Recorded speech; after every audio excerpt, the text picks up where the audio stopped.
being watched.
Help a soul out on your journey. If I just stay put.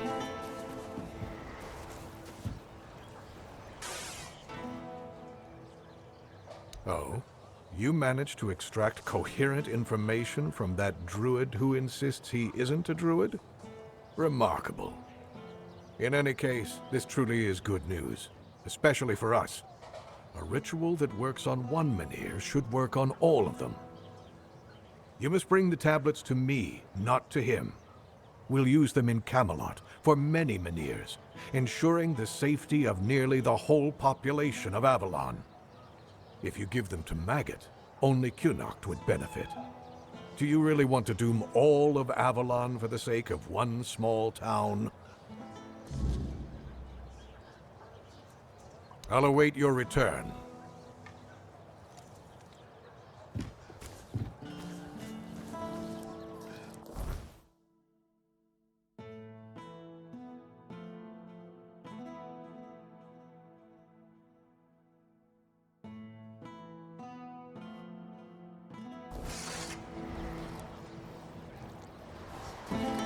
You looking for trouble?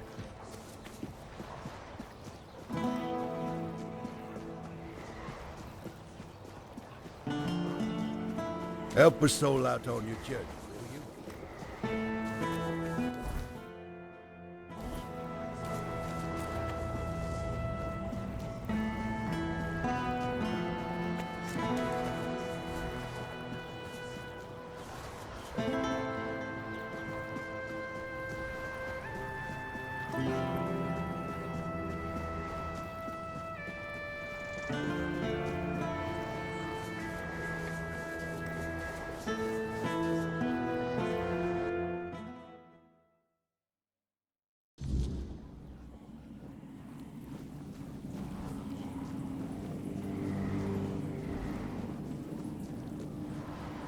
You're here. Let me look at you.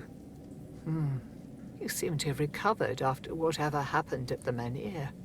The All-Mother herself must be watching over you. I would gladly explain why you're wrong, but I have neither the time nor the patience to engage in religious disputes. If I were a priestess at the Titan Steps, and perhaps... But here, take a look around. Kunart doesn't need preaching, it needs herding. The entire place is a complete disarray, and the people here are not easily swayed by words. If they were, we wouldn't be in this pickle. I've been trying to work with Lord Evane to control the situation, but it seems like everything is conspiring against us. First came the Red Priest, braying about the Red Death and accusing people of hiding the diseased. They sow panic and mistrust as if we didn't already have both in abundance. And then you showed up and made a spectacle of yourself at the Menhir. We were hoping to make the relocation as peaceful as possible, but it seems we're fighting a losing battle. I wouldn't know. It does sound like typical druid nonsense. Split the knowledge so nobody has a full picture, and then act surprised when everything falls apart. If anywhere, it'll be at the Temple of the All-Mother, or what's left after its fall. When corruption spreads there, my sisters who served became something else. Abandon this quest while you still can. Whatever you seek there isn't worth what this twisted place will do to you. Wait, That didn't scare you off? I feel ashamed, even thinking about asking you for help. But maybe the Menhir's reaction to your arrival was a sign from the All-Mother. Maybe you are someone who can help. You never asked me whose grave it is. I come here because it's a reminder of how I failed those who counted on me, and I should feel sorrow, guilt, something. But the truth is, I lost part of myself long before Maeve was taken. I stand here. I wait for a feeling to appear, and nothing comes to me. Not ever. At the corrupted temple, something happened when I was still a priestess out there. I feel like something was taken from me, ripped from my very soul. And I've been hearing her voice ever since. Lorelia. I don't remember. I should, but the memory eludes me. She's calling to me, but I can't answer. Help me, please. I need you to go to the corrupted temple, find her, find out what she wants from me. Because I fear what I'll find. If she's calling for me, it means facing something I'm not ready for. But you might see the truth more clearly than I can. Thank you. Whatever this is, it has haunted me long enough.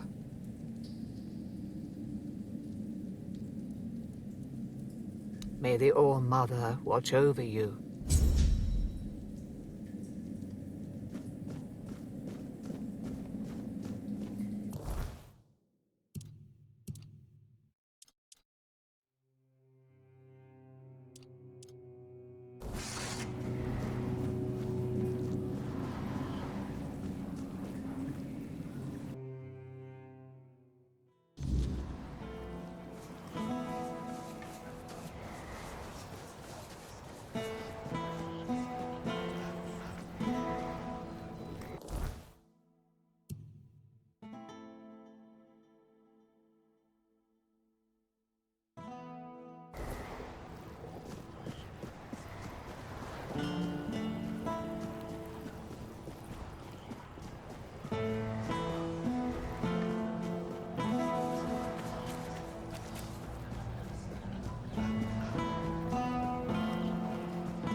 Ah, a new guest in our court.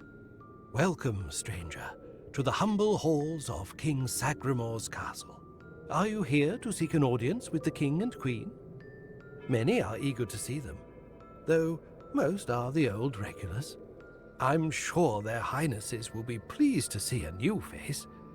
We haven't had many guests of late. Oh, no need to trouble yourself with me, my lord. I am but a simple custodian, a lowly servant of our gracious majesties. Though, if I had performed my duties better, perhaps there wouldn't be so much constant dying. Oh, I'm sure they will. But you might have to wait a bit. The king's schedule is completely full for the foreseeable future. And, before you ask, no, there's no way to speed it up. King Sagremor is very particular about treating all his subjects equally. Unless you're aiming to become the court jester, there's not much I can do to help. Though, now that I think about it, perhaps if the Queen's sisters put in a good word for you, you might just get to the front of the line. I'm glad you asked, my lord. All you need to do is kill me, and the keys to the sisters' chambers will reveal themselves to you. Yes, exactly. It's no big deal. I've died thousands of times. That's just how it is for me. Ever since Sagremor's kingdom was established, I've been the keeper of the keys to all the chambers in the castle. And with magic, when a spell says, "Guard at the cost of one's own life," well, it tends to take that phrase quite literally. If I died forever, I wouldn't be able to guard the keys anymore, right? So I come back to life every time someone needs a key from me. That's just how things work around here.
Bors.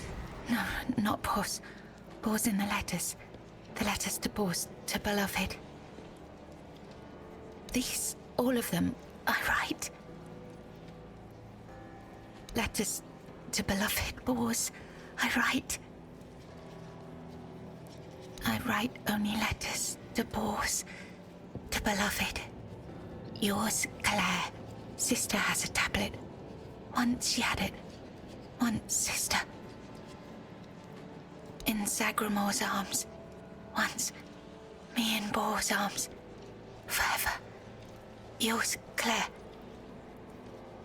I write.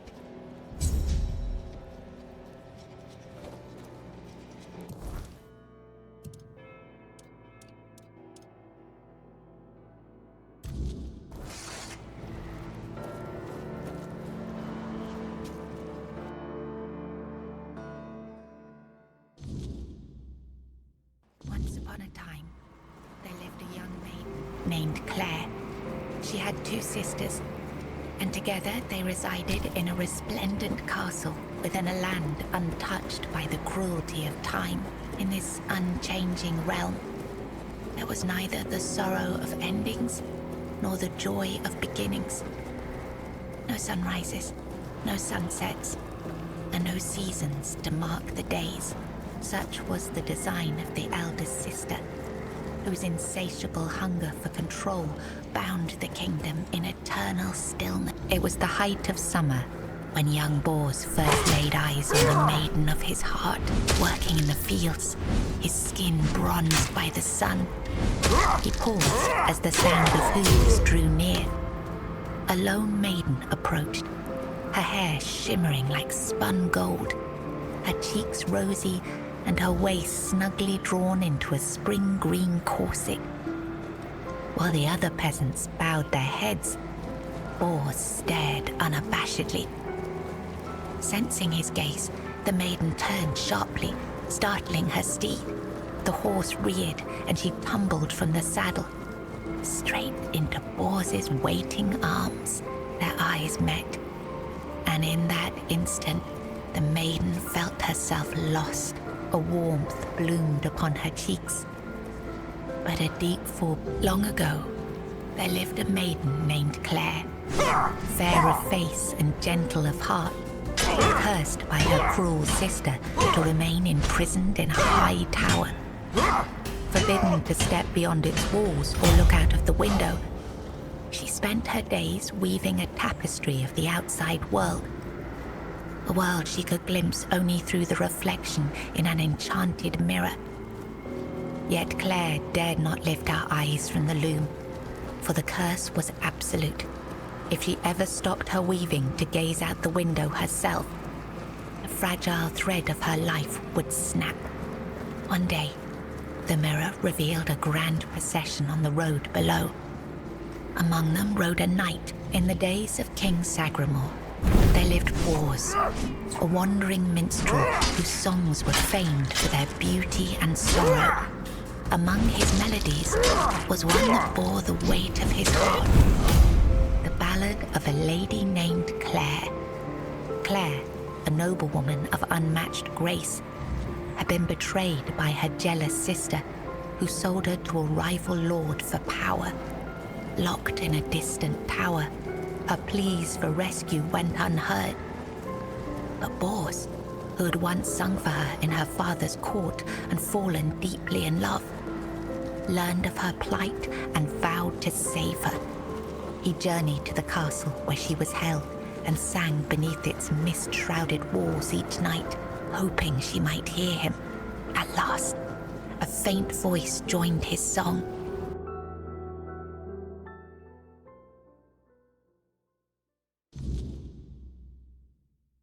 Claire, her spirit unbroken despite her captivity. Determined, Bors devised a daring plan.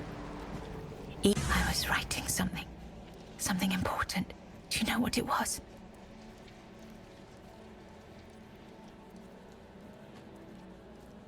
Yes, Bors, my former lover. I have fond memories of him. Really? Perhaps that was true once. I longed for my own Sagremor. I craved love, true love. A beloved, not a dog. My dearest boss, I'm sorry. My sister. I have 2 sisters. One older and another the eldest. She wanted Sagremor.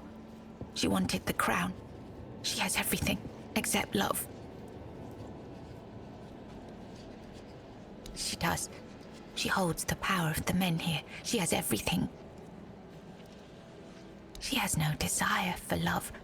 She wants to rule. Love is not necessary. Power is. Fear is. It's at the very top, above all else. To see everything. To hear everything.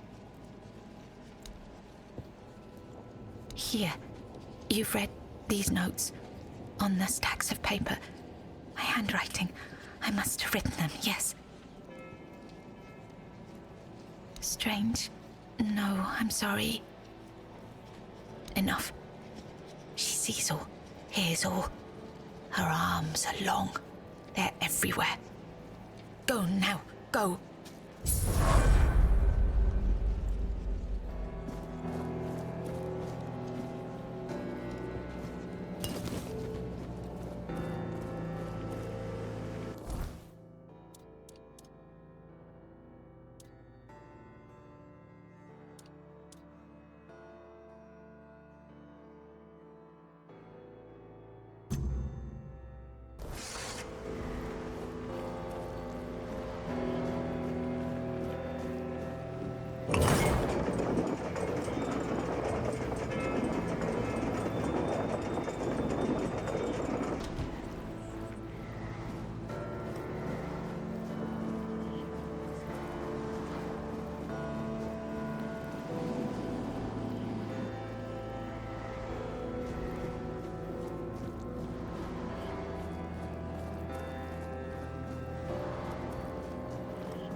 Who goes there? Are you here to see the children? Oh, my sweet babies. I lost them. I lost them all before they even got here. They scattered, poor things, like dandelions in the wind.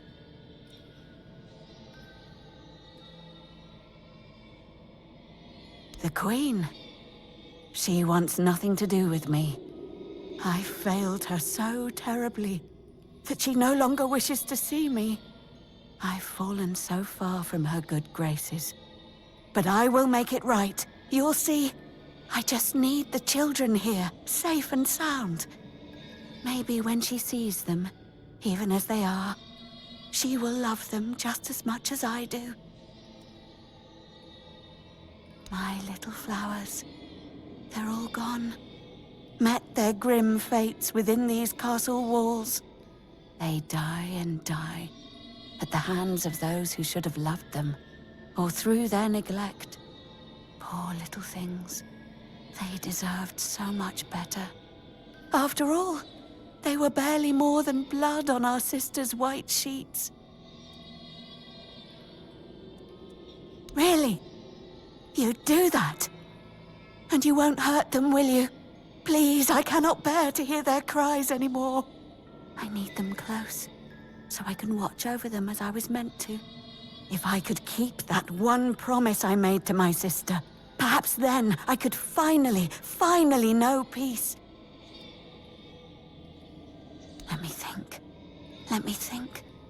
Renaud, the Crown Prince, loved to stand on the balcony, gazing down at the gardens, watching the legacy that will never come to be. Little Noah, covered in blood. His mother would wash him again and again, scrubbing endlessly. It feels like he rarely leaves the bathtub. Oh, and Hugo, such a sweet child, sleeping soundly in his cot, sleeping and sleeping, always and forever. He has his favorite lullaby.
He's gone. Young Prince Renard. Oh, by the gods, lost for good this time. The midwife will wring my neck with her bare hands. I can't. No, I won't go back to her like this. And the queen, she'll do worse. Much worse. Have you ever seen her angry? Hopefully not. Oh, yes, of course. Straight into the void. He stood there for a long while, just staring into the well, and then he was gone. He just stepped in like it was the most natural thing in the world. Are you mad? Who would do it? Jump into that void? You're not being serious. Oh, surely you don't mean to. Oh, may the gods watch over you. Or, no, wait. Better they don't look upon someone heading into a place like that. They might feel disgusted. But I wish you luck. Remember, everything you do is being judged.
Did the midwife send you? Or was it that coward who's supposed to be keeping me under their heel? The firstborn of the king and queen. A proper little princeling. Almost grown, though life has never tested me thanks to the comfort I was raised in. Which is why I'm full of whims. Why I think only of trivialities. Why I'm just a gilded youth, unable to appreciate what I have. I won't bother listing every one of my vices. Don't take it personally. You're not that special. Nobody is. I just wanted you to leave me alone. But as always, everything in this house proves hopelessly useless. Any form of service, flawed and feeble. They lack competence. Next time, I'll find a deeper despair and an emptier void to hide in. Mother won't be pleased with how miserably the court servants perform their duties. She never handled disobedience well. Well then, we can skip pedagogical lectures, as I know you'll force me to return at the end. And later, I'll try to run away again. Spare yourself the trouble. You don't have to drag me by the hand, I know the way back. The Queen's little lapdog. Phew.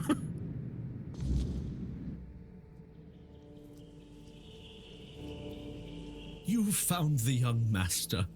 Joy, such great joy. I owe you a debt or two. We simple folk, we must stick together. Here, take this. I hope it serves you well.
did you kill me?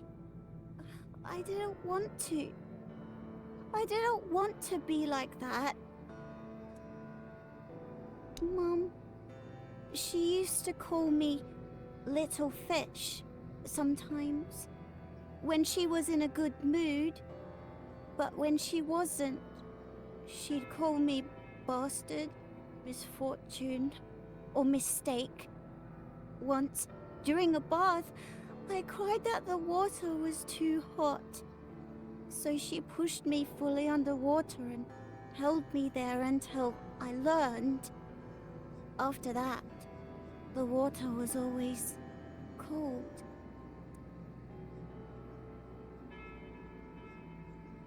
Mama is the most important one. She controls everything. Everything rests on her shoulders. I can't disturb her.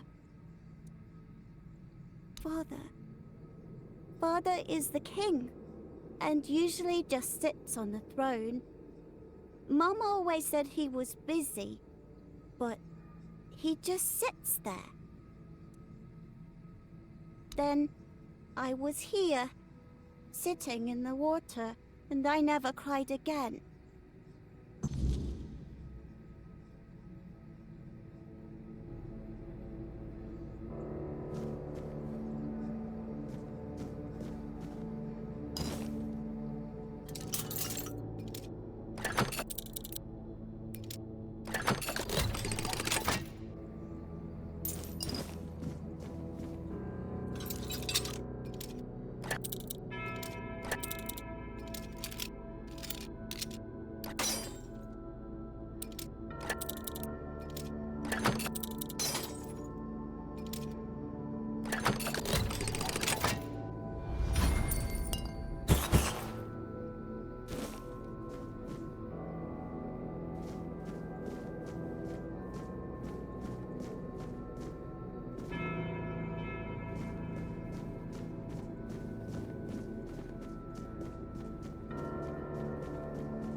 They are here.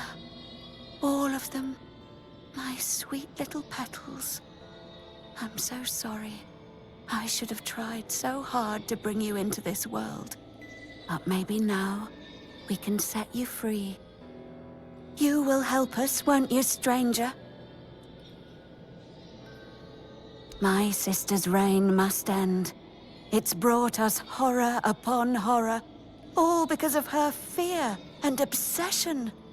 She thought she could forge fate with power, but she was wrong. Fate is inevitable, and the one she claimed was never hers to begin with. Yet we are the ones who suffer the most.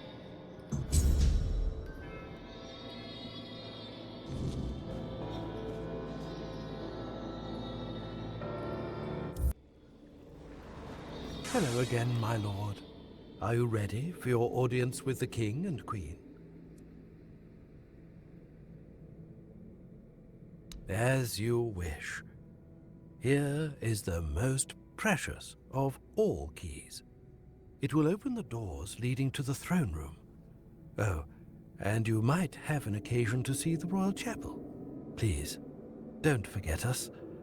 Damned for all eternity.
wronged your queen so cruelly? Why did you refuse to simply bow? You could have served me for eternity. Wouldn't that have been beautiful?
Gone, is she?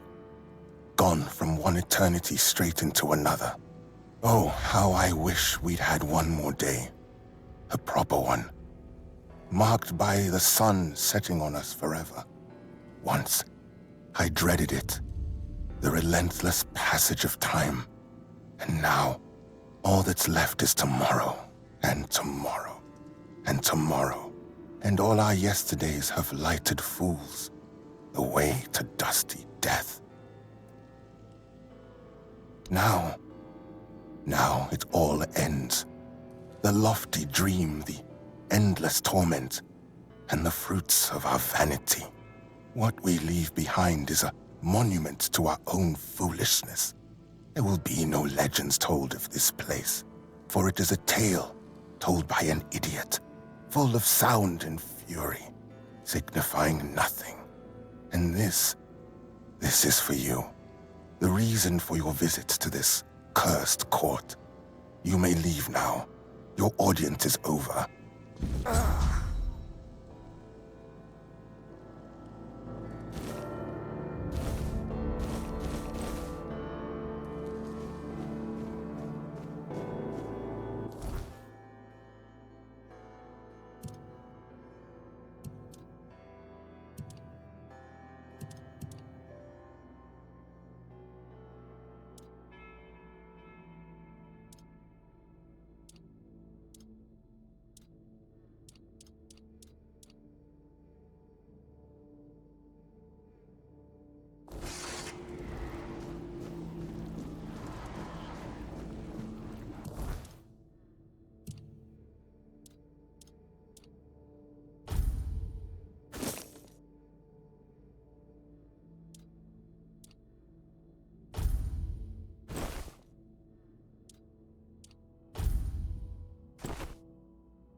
My voice. Find my voice. They have it, twisted it, and now speak in my name. But their words are not mine. Find my body, once undying, now rotting in endless torment. Free it. End this agony.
happened? My oath. My purpose. It's gone. Forgive me. It wasn't by my own will. It was the All-Mother's will that I'm carrying out. No! Not anymore! I serve the Round Table. In my heart, I always have. But my body was a prisoner of the All-Mother. Or rather, the one I believed to be the All-Mother. A knight of the Round Table. I proudly bore the name Percival in honor of my predecessors who served King Arthur.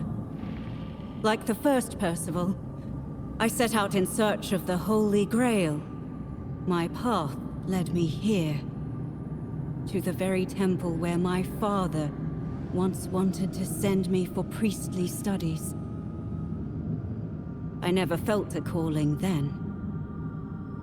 But this time, I heard something calling me. I thought it was the Grail, but it was her, whose sword-wielding hand I was to become. False goddess. An abomination, pretending to be the All-Mother, corrupting priestesses' minds. I did. I challenged her to a fight for claiming to be a goddess, for poisoning the minds of the innocent. She said she would prove that she was the only goddess here.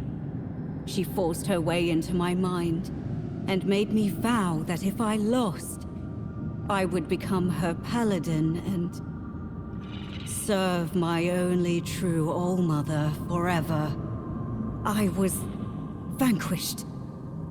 I knelt powerless before the false All-Mother as she pierced me with a blade.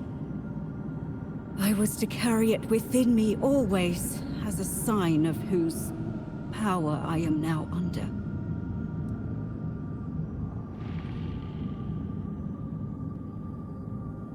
Be careful. If you face her, fight fiercer and strike harder than I did. Above all, don't let her into your mind, or she will turn your own body against you. I spent countless years trapped in the prison of my own body, bound to her service, where I found the truth. The only truth worth knowing. I was blessed with her presence. I warmed myself in her radiance. Why did you take it from me? Why? I'm sorry. The oath I swore to the false All-Mother. I can still feel its binding. Even my death did not entirely free me from it.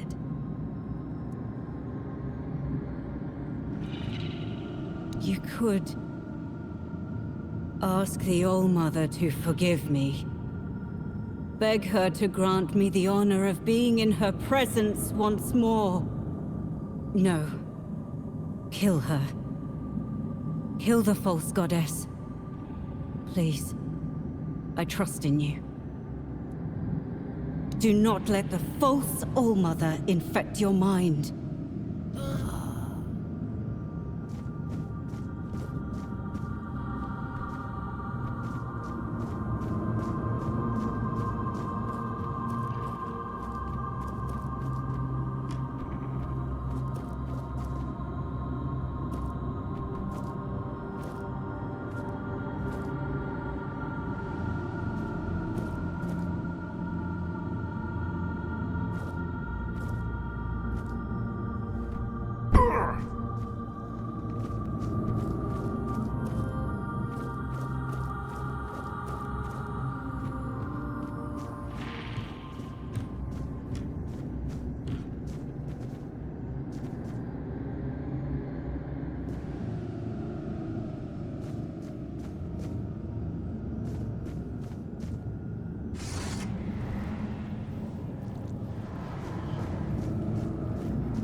You can see me, hear me.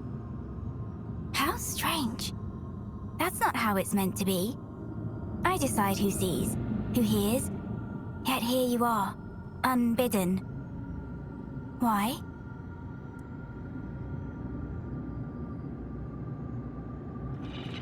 Oh, I hoped it wouldn't come to this. And yet, it is as I feared.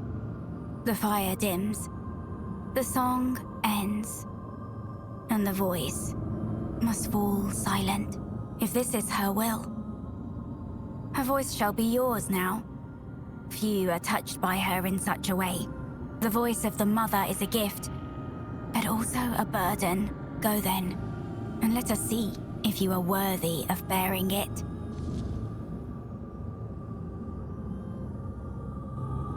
And now, in the ruins of the temple sanctum, find my sight. It has always been, and always will be, all-seeing. It watches you, even now.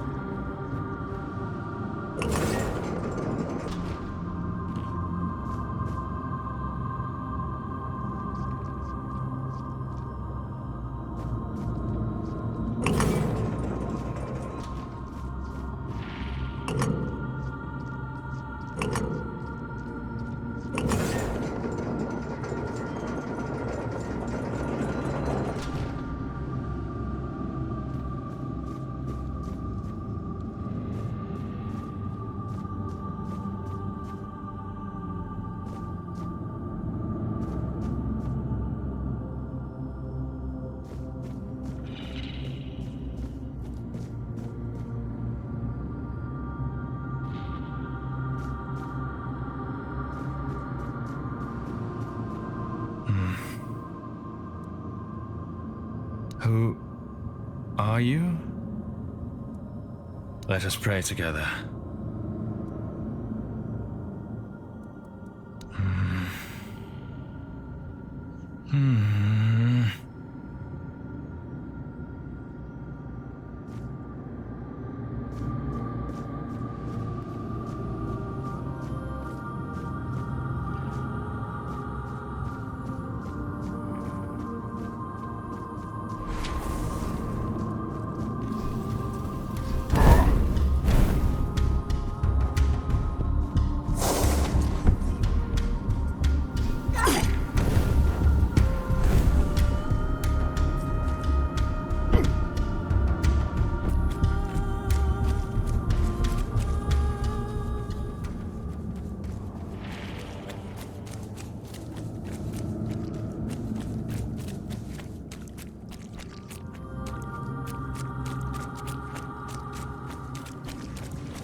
Set of eyes. And how hateful they are. Would you close them for me, please? Could you grant me a tiny scrap of mercy? I dislike seeing what they see. There is something about you that reminds me of Mother. She sees everything. And when she allows, I see it all too. It feels like 1,000 eyes open all at once, revealing nothing but boundless suffering wherever they look. Your eyes seem to carry a similar kind of rot just around the edges. It's as if you were a freshly slain corpse, yet to comprehend your fate. Mother is bathed in shadows and swaddled in raven wings. All she ever sees is misery. The day she appeared in the temple, she requested a frith from me. As I cast my gaze upon her, my mind shattered, and my soul was torn into pieces. On that very day, I made her an offering of my eyes, begging her to be freed from my gift. She deemed it an insult, and has been punishing me ever since. All eyes in the temple are at my disposal, whether I wish it or not. My sight knows no limits, and all that I see, I take upon myself. The sins, the impurities, the perversity, they fill me to the brim and cling to my throat like black tar. Mother made me the unwilling confessor to any unfortunate soul who dares to set foot in her sanctum. The only thing I can do is grant them absolution, albeit a hollow one. After all, they've already doomed themselves by coming here. You cannot. Mother abhors sinners. No living soul has ever been permitted to bask in her unholy radiance. She will only allow herself to those she considers worthy. Yet nobody is, nor will anybody ever be worthy. To her, our kind are no more than beasts. We revel in our transgressions. She finds it repulsive. I find myself agreeing with her more and more with each passing day. No man is devoid of sin, nor does it seem do they wish to be. Oh, such kindness. I have not witnessed kindness like this since the time before Mother came here. Mercy and grace used to be the way of this temple. How far have I fallen to forget? To become so utterly selfish? You can open your eyes now. Go on. I will share with you what I see. I will absolve you of your sins. Oh, I can already taste them on my tongue. So numerous are they that you have not yet broken under their weight. Let me relieve you of your burden. Let me offer you a new beginning, free from foulness trailing your every step.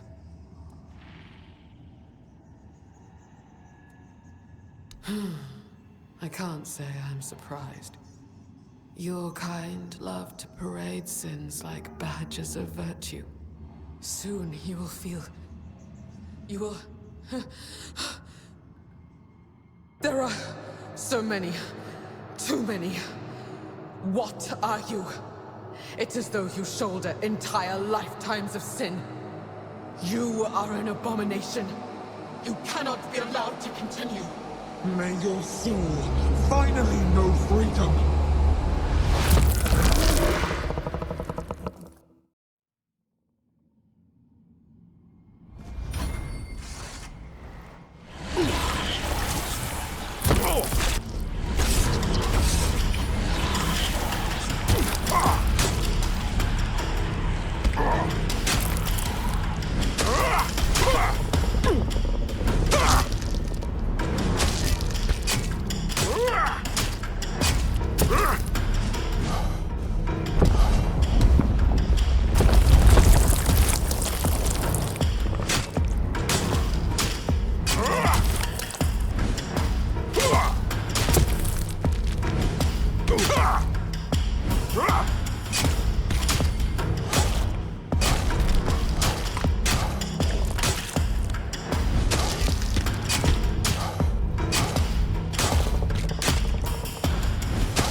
You're here. I've felt your steps through this place. The tethers holding me, unraveling one by one. Are you here as my savior? Or have you come to seek my mother's embrace? I am a mother. Yes. I have known a mother's joy. And I have endured a mother's sorrow. I carry the grief without a name. The kind that rends the heart and bleeds it dry. Year after year. Hour after hour. I have walked Avalon for centuries. Its soil watered with my tears. My arms empty of their sweetest burden. I came here seeking solace, hoping to staunch the loss before it consumed me. I called into the emptiness, desperate to reach what I had lost. But my cries were met with silence. At first, I thought they had gone unheard. I was wrong. The woman here felt it all. My grief, my bitterness, my rage. They trembled before my sorrow. For to make a mother weep is a child's greatest sin. The weirdness bound us all together. I became their image, and they became mine. They sought answers to unjust suffering, but found none. Like children lost in the dark, they clung to the first voice they heard. And because that voice carried only agony, they believed themselves doomed. There is no path for a soul so utterly lost, but to descend into madness and despair.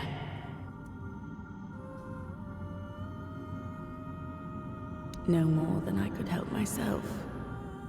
I have not remained here by choice, nor have I claimed them out of desire. They wove a prison from their faith, with the weirdness as the thread that bound it all together. Belief is a dangerous thing here on Avalon. Those who seek godhood should rightly fear their believers. You have already freed me. You restored the sight I shared with the tormented Frither, and returned my undying body, once bound to the fallen Percival. And my voice, I grew weary of it, so I gave it to Lorelia to speak on my behalf. The sweet girl made it her own, ensuring she will remain here, even when I am finally gone. I lingered only because I wished to meet my savior. I had hoped, but no. What I hoped for no longer matters. As for the others, I fear they are too far gone in their madness. The only freedom left to them is the one only a mortal can embrace. Farewell, stranger.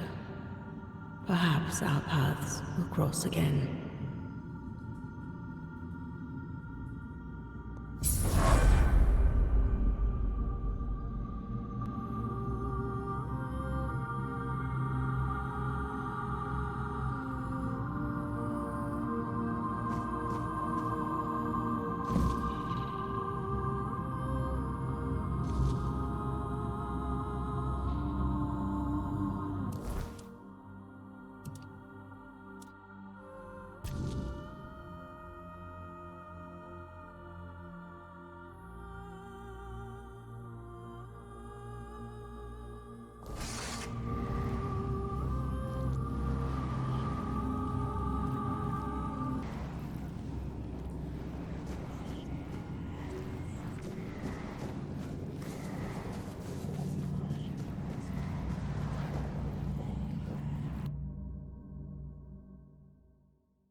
There's no need for violence.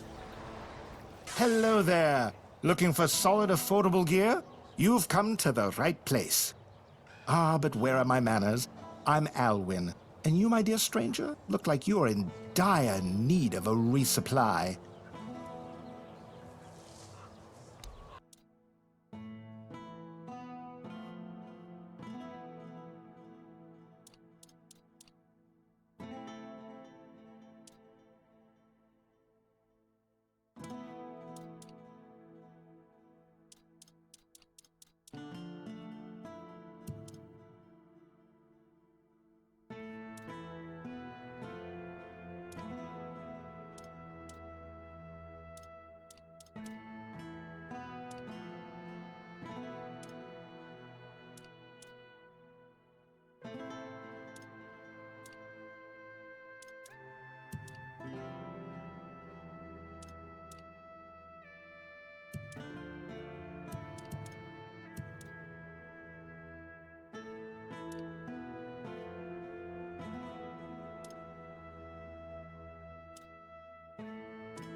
I wasn't expecting company.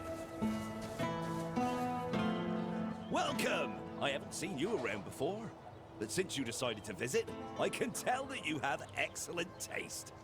One day, a friend of mine asked me if her new dress looked good, and I told her, "You have excellent taste." She was tickled pink and said, "Oh, do you really think so?" And I said, "Absolutely. After all, you came to me for advice." Now, let's get down to business. My name is Osmond. If you're in need of a bow or some arrows, I'm here to explain everything and offer you some advice.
Leaving already? And we were having such a good time. See you later.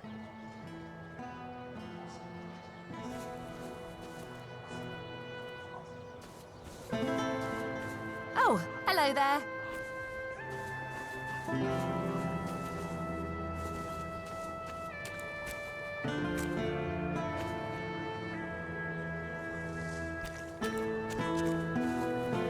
Oh, hello there.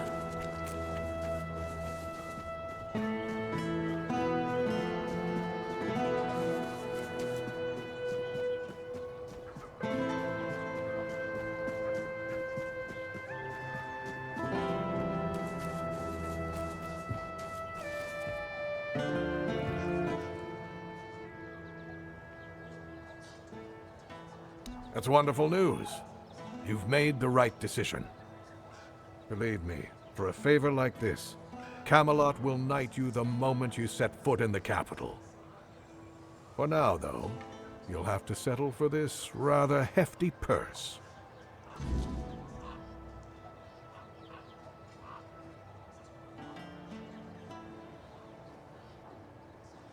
Now we'll inform Evane that everything is ready. We're packing up the Menhir and heading for Camelot, and anyone with any sense will come along with us. I saw Evane wavering in his decision, but without any hope of awakening the Menhir in Connacht, all of his efforts were in vain. Let's meet in the audience chamber. We have to see the look on his face for ourselves.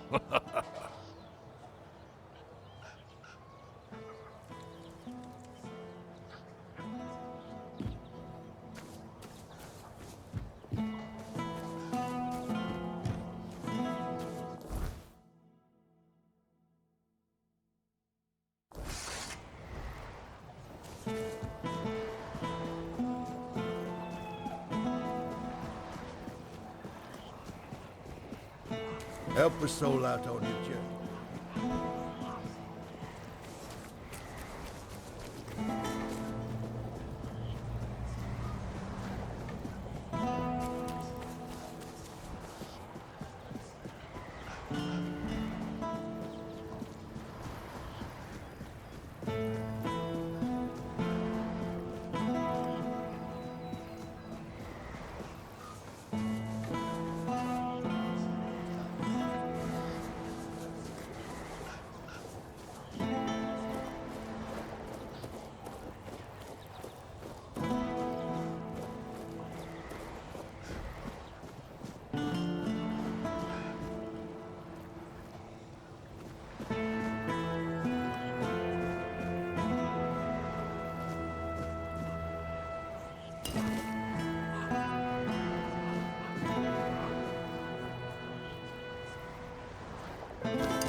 Stay quiet. Stay safe.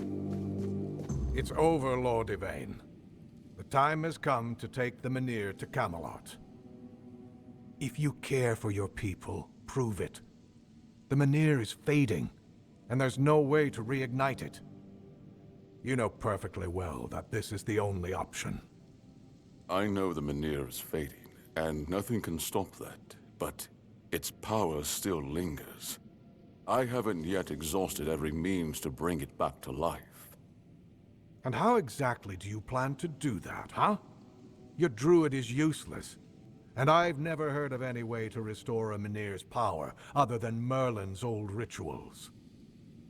You're right. The rituals are lost, but the Menhir stays where it is.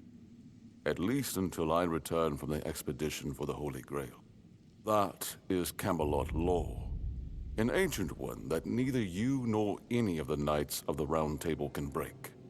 What? So you've really thought this through, haven't you? But hear this. If the Menhir's power is completely depleted, we'll have no choice but to leave for Camelot. Protecting the lives of Camelot's subjects takes precedence over any holy mission. That's King Arthur's decree. I am aware. But you have no authority to order a return to Camelot until the Menhir has completely faded.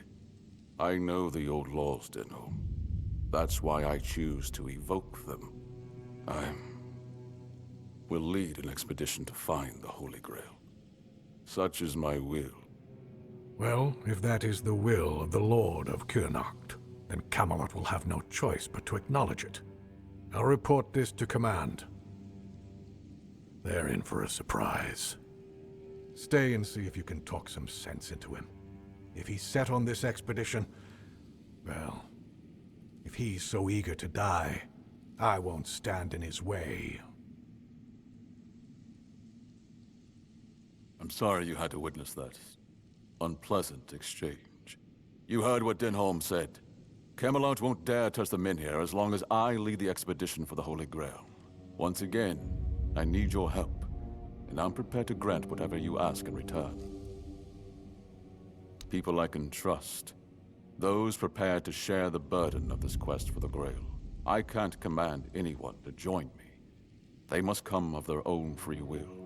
Otherwise, the expedition is doomed to fail before it even begins.